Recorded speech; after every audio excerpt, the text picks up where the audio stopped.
Hello class, and today we'll be learning about fossils.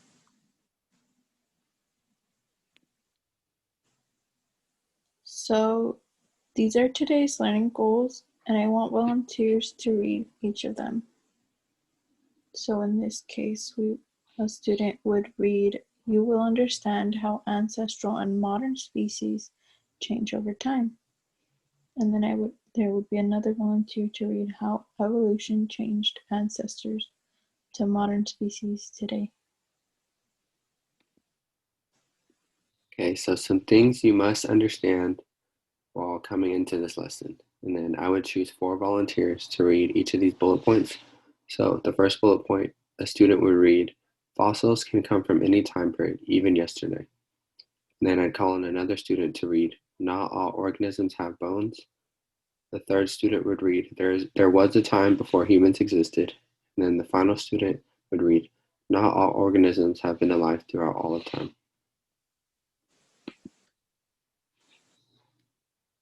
And then these are going to be the vocabulary words we learned today. Now I want volunteers for each of these as well. And a student would read fossils. The remains or impression of prehistoric organism preserved in a petrified form or as a mold or cast in rock. Then I would get another volunteer to read evolution, which is the process by which different kinds of living organisms are thought to have developed from earlier forms during the history of the Earth. Then another student would read vertebrae, each of the series of small bones forming the backbone, having several projections for articulation and muscle attachment, and a hole through which the spinal cord passes. And then I would call in another student to read lineage, a sequence of species, each of which is considered to have evolved from its predecessor. Then call in another student randomly and read ancestors, an early type of animal or plant from which others have evolved.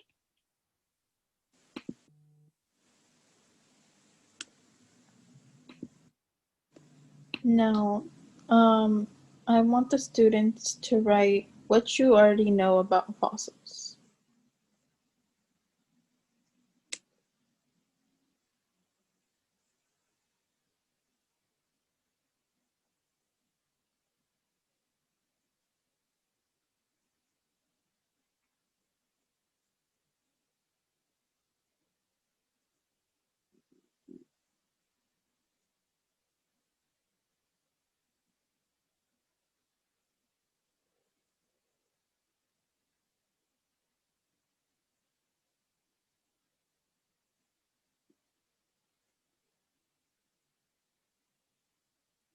So in the case that they do write nothing, as seen here, we would then just ask the students, what do they not understand? Like, why do they not know nothing?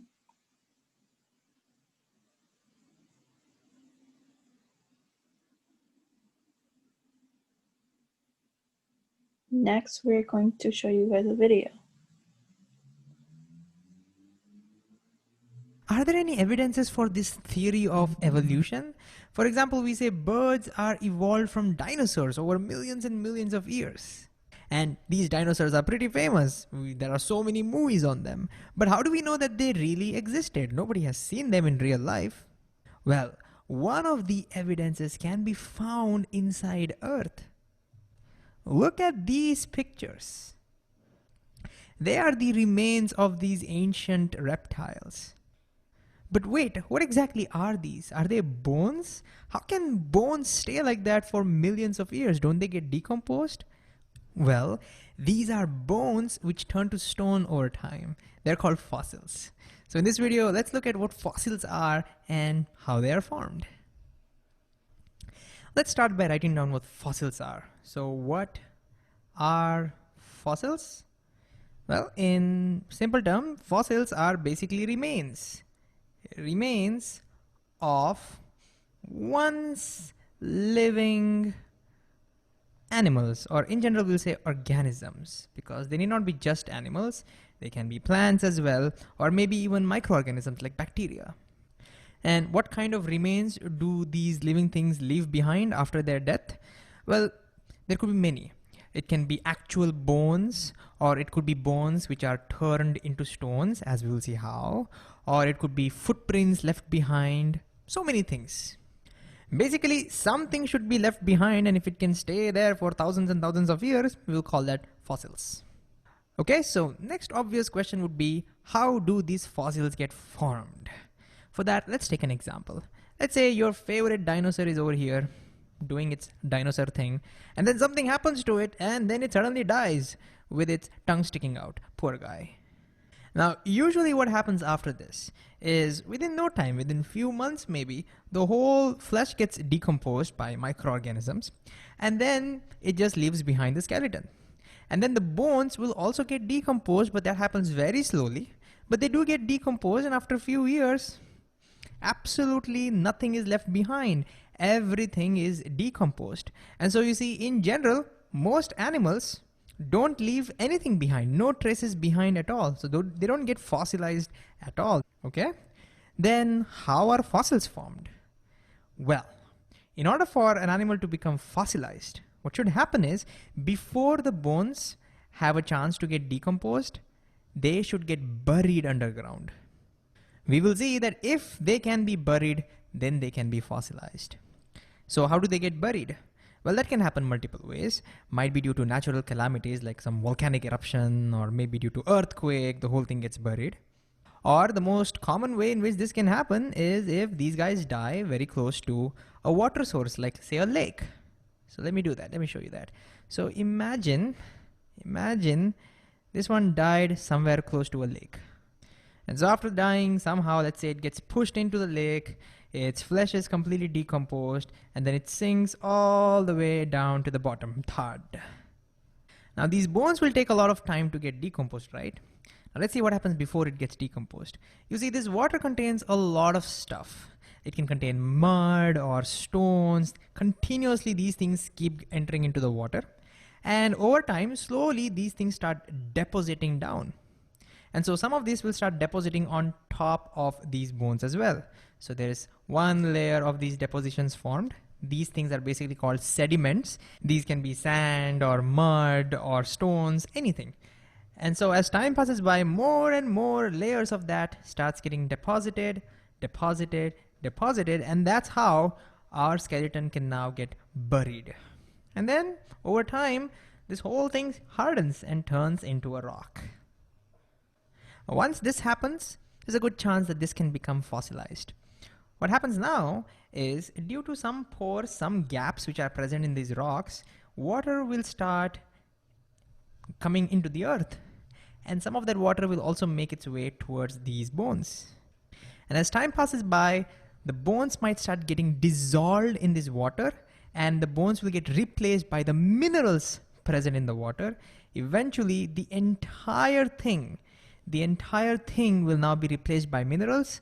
In other words, the bones have now turned into a stone. This is how fossilization happens. Okay, let's rewind a little bit and show you this process in a little bit more detail. So let's say we zoom into one of the bones. Let's consider the leg bones.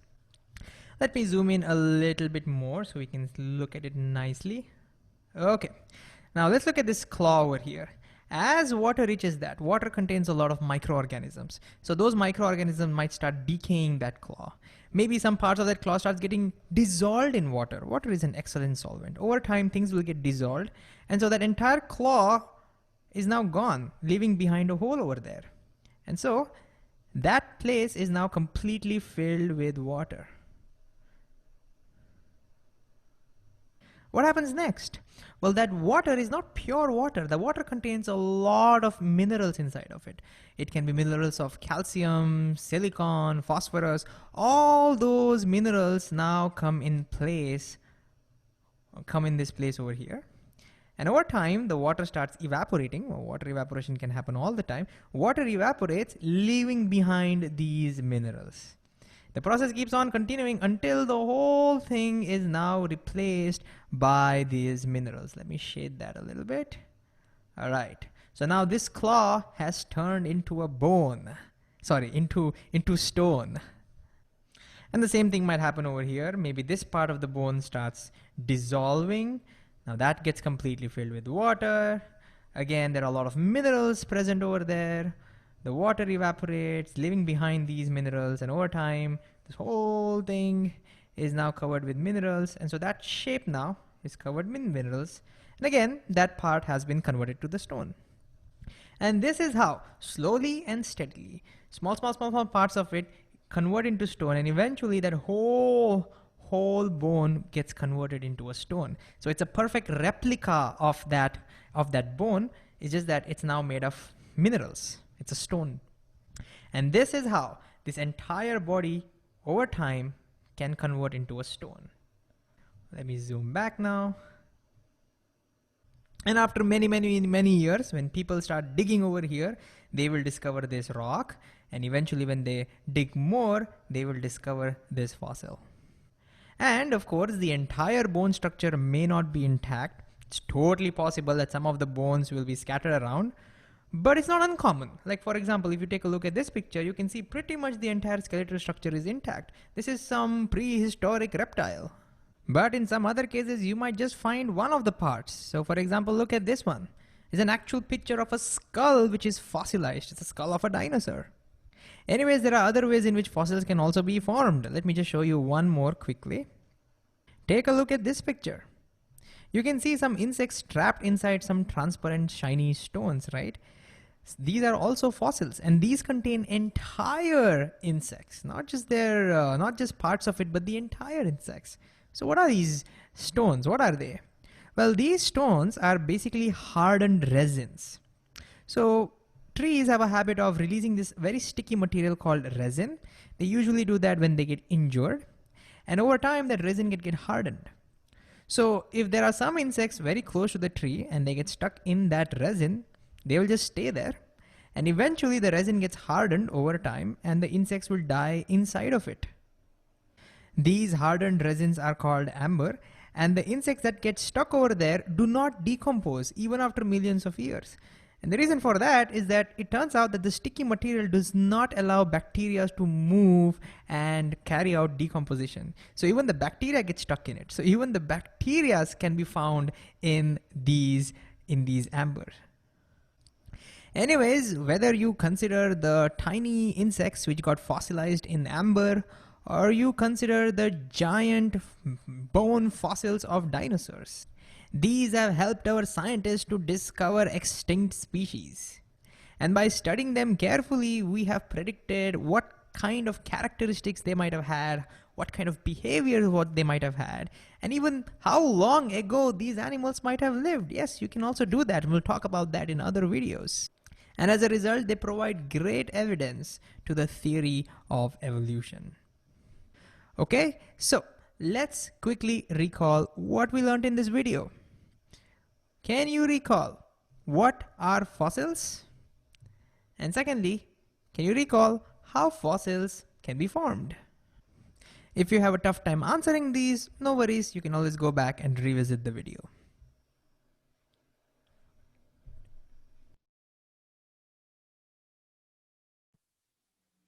So there you guys go. You watched the video. So now I want you guys to read these dinosaur facts. So we'll give you 5 minutes to read this.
You guys have 2 minutes left.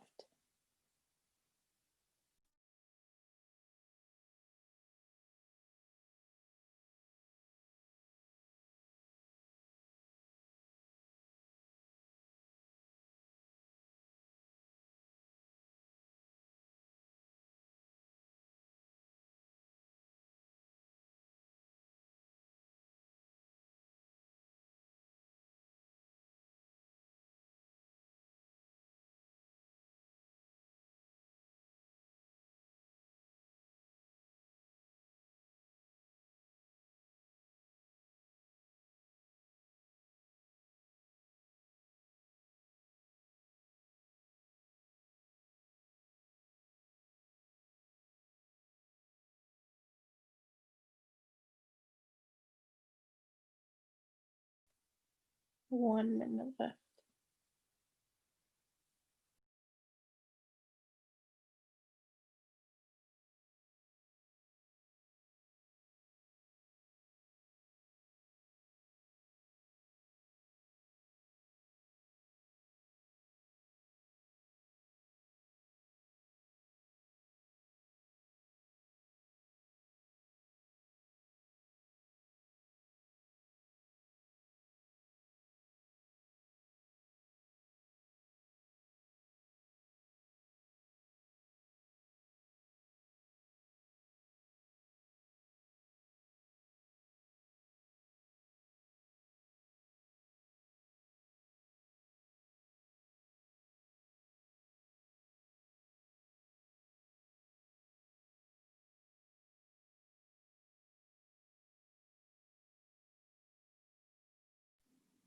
Okay, now that you've had time to read this,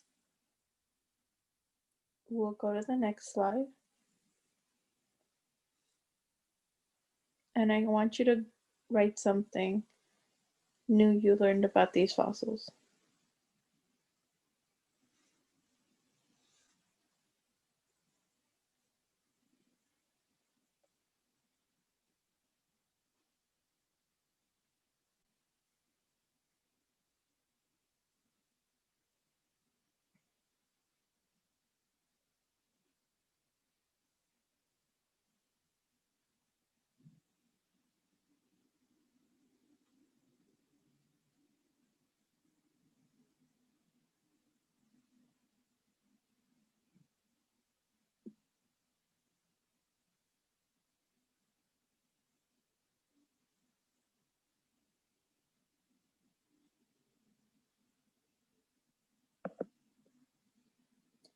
So in the case that a student like this writes, I didn't learn anything, we would ask them to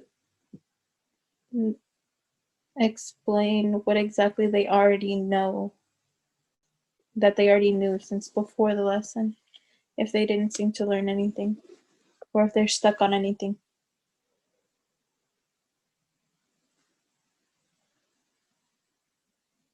30 more seconds until because we would give them 2 minutes to write something they learned.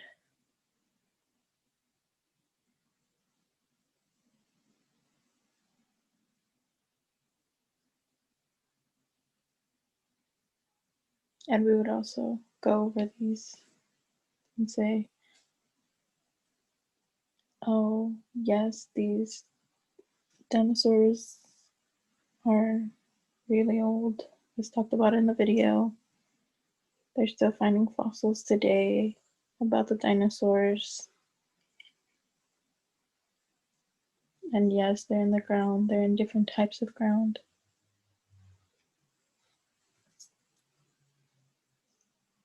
So then we would go to the next slide.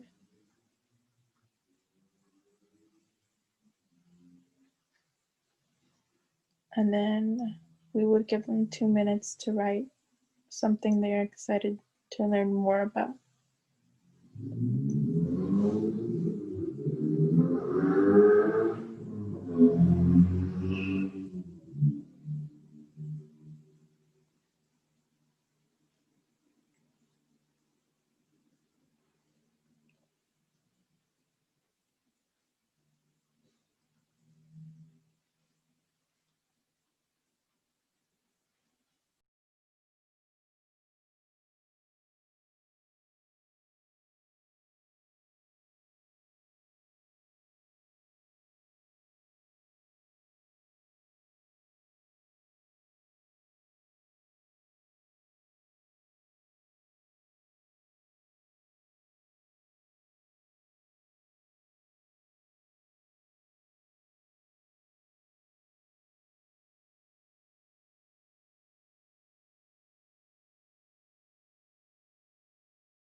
So then we would just kind of review the answers and be like, oh, what type of dinosaurs or any specific animals, or remember that fossils take time.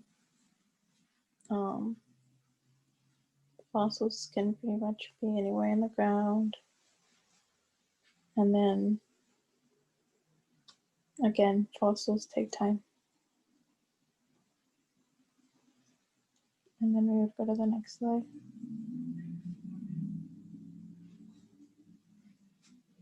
So next we would put the students into groups. So students get into groups of 3 to 4. You have 2 minutes for each slide to take note of the physical differences between the following images. Next slide. So first, 2 animals we'll be focusing is mammoth versus elephant. We'll give you 2 minutes to find the differences.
Okay, so then we would go to the next 2 animals,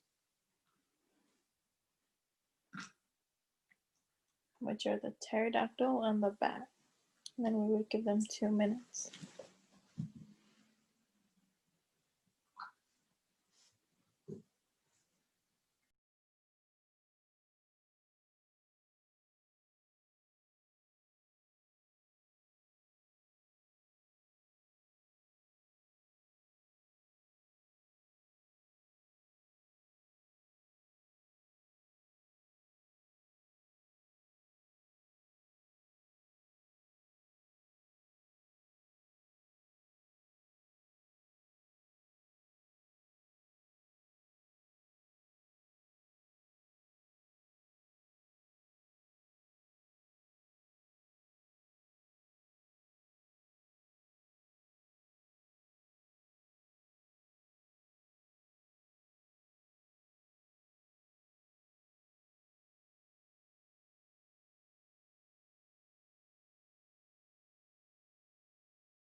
.30 seconds left.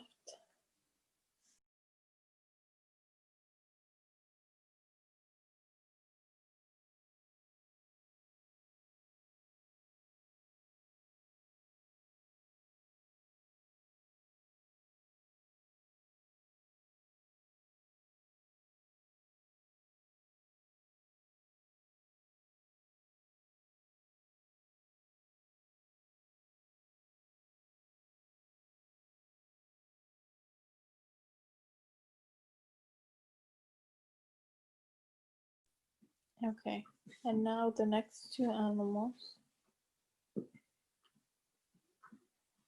which are the Homo sapiens and the Homo troglodytes. I'll give you 2 more minutes for this.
Thirty more seconds.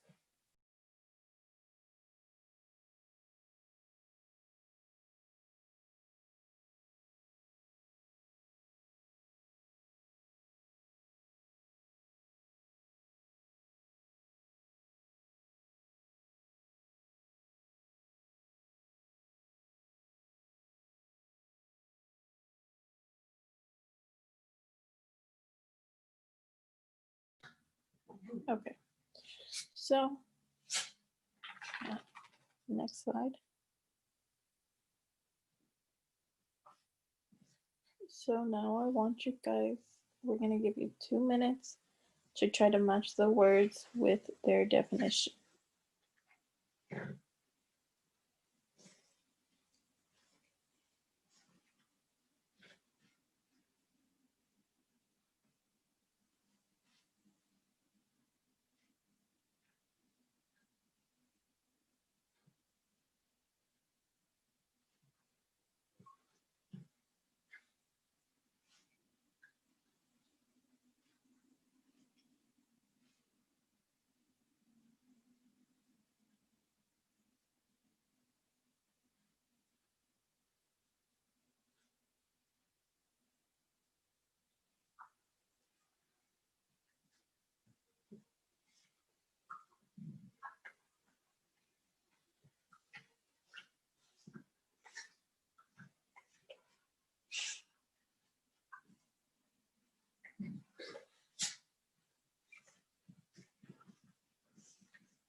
Mm-hmm.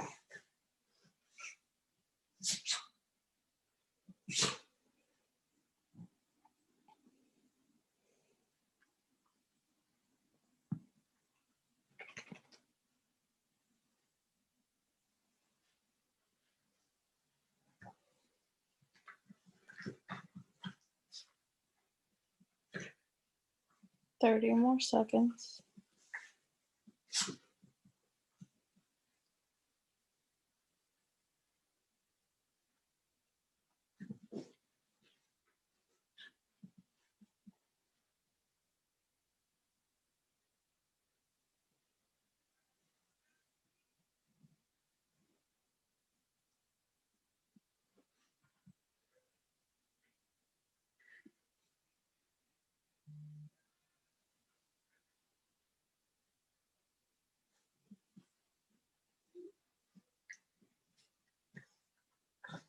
Okay.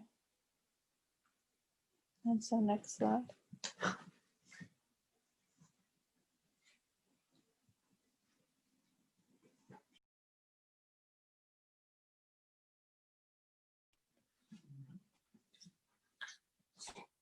Jonah will be presenting for the rest of the class.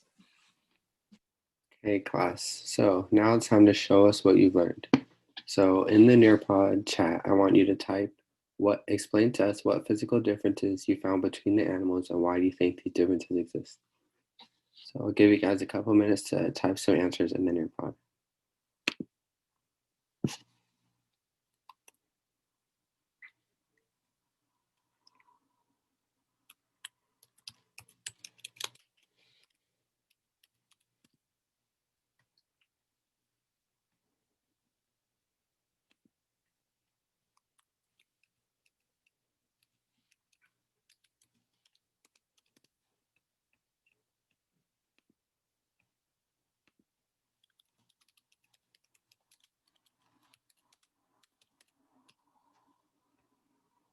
Okay, so we have longer wings, longer beaks, different color fur.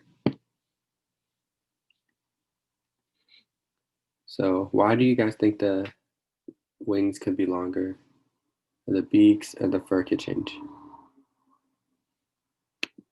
What would cause those things?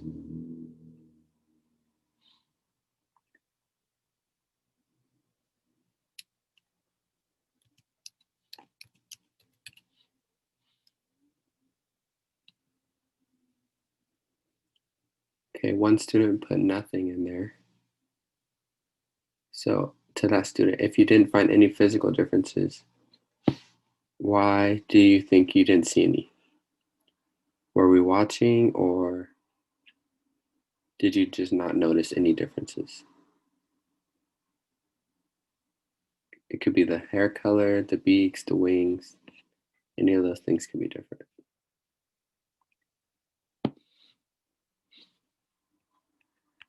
All right, our time is up. Good responses, everyone. Let's go to the next slide. All right, so now it's time to practice some more vocabulary. So individually, we are going to write a sentence for each of the vocabulary words and put a sentence in our own words.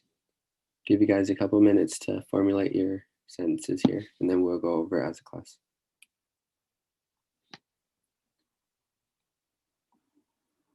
All right, so after I gave the class some time, I will call on random students to report their sentences back. All right, so I randomly called on a student to read his sentence for fossils. His sentence says, fossils are the oldest thing ever. And I will tell that student that is a good response, and that is true. Fossils are very old. They could be millions of years old and found all over. I called on my second student for evolution, and his sentence reads, evolution is how things change over time. I would tell that student that is a true statement, and evolution is how things change over time. And it could be animals, like sediments, trees, anything. All right, I call on the third student to read his sentence for vertebrae. The sentence read, vertebrae is a part of the spine, which is a true statement, and there are over 30 pieces in the spine, 30 pieces of bone. All right, calling my next student to read his sentence for lineage. His sentence reads, a monkey and a gorilla are from the same lineage. And I will tell him that is a true statement as well, and I would challenge him and say, can you think of any two other animals that are from the same lineage? And I would open that question up to the entire class. All right, fifth sentence is the word ancestors. So I randomly call on the last student to read, and his sentence that he came up with says, my ancestors came from China. I will tell him that is very interesting, and I would ask him where specifically from China if he knows. All right, so now that we went over the vocab words, we'll go back into groups, and I will have the groups discuss what animals they believe might have differences between the fossils of their ancestors and their modern species. And as we're in these groups, I would go around, walk around, and ask each of the groups any animals they could think of. And if they were stuck and they couldn't think of any, I would tell them to think of a lizard, shrimp, owls, or fish, and see what they think would change in these animals over time. So after walking around to each of the groups and kind of hearing the thoughts that they have and helping them if they need help, we would go to the next slide.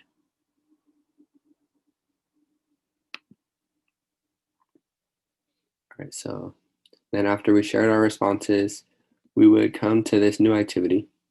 This is a activity that I think the students would find very entertaining and engaging.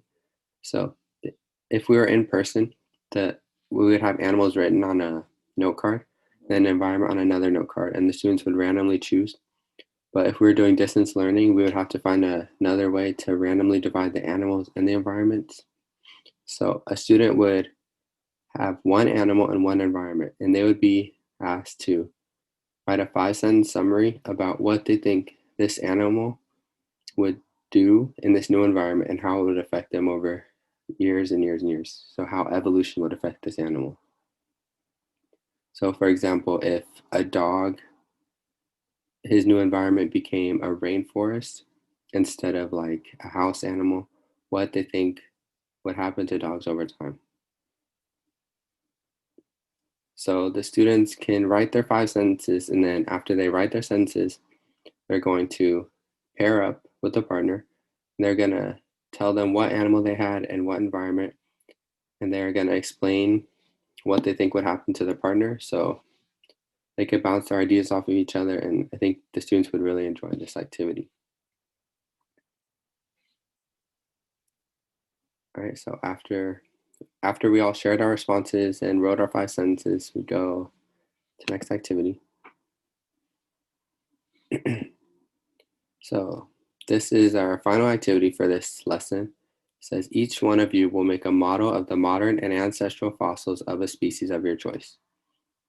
And then I would call on a student to read each of these. So he would have read that first one. And then the second bullet point, I would call on a student to read, and they would read, if you have to label the differences with vocabulary terms you learned today. So these words were fossils, evolution, vertebrae, lineage, ancestors. So they can incorporate those words into their drawings. And if you cannot make the physical model, or you did not want to, or we're doing distance learning, then on the next slide, we have a feature on Nearpod that allows students to draw, and then they can label on that feature as well.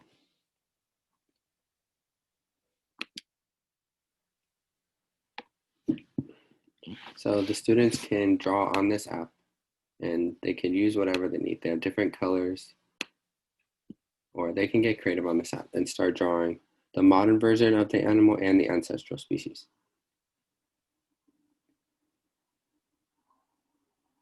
Okay, so after I give them that tutorial, go to the next slide.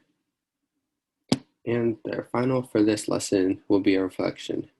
And I will call on a student randomly to read this, and it reads, now that you've drawn the model and the ancestral species, write a 10-sentence reflection about what you drew, the differences, and why you think these differences exist. So this reflection will allow the teacher to see what the students have learned throughout this whole lesson, and the drawing part gives them a little fun activity to do.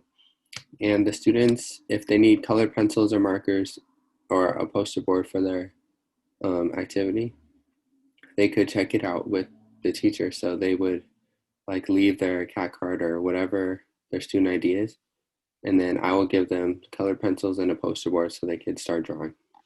Or if they didn't want to do that, then they could use this app. All right, so that concludes our 5